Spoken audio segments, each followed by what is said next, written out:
ibahagi sa inyo mga kaibigan. Kilala niyo po ba si Thomas Andros? Siya po ang may-ari ng barkong Titanic. Alam niyo po kasi ang ginawa niya, nanghambog po siya sa Panginoon.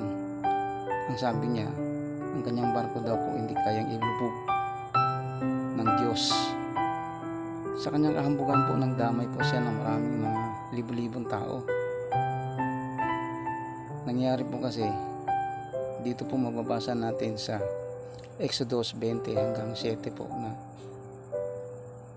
huwag natin banggitin ang pangalan ng Diyos sa walang kabuluhan. Ang binanggit po niya dito, nangyabang po siya.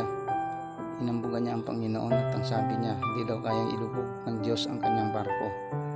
Kaya nga po nung mangyari, lumubog po ang barko na yun, napakarami pong taong namatay. Kasama po siya doon, si Andros Thomas sa namatay. Kaya po wag po tayong maghambog o magyabang sa ating Panginoong Diyos.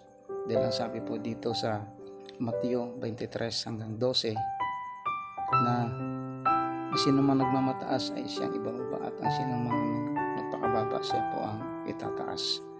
Kaya huwag po natin gayahin si Thomas Andros po na pinagyabangan niya ang Panginoong Diyos, kaya nangyari po sa kanyang barkong Titanic ay ito po ay lumubog.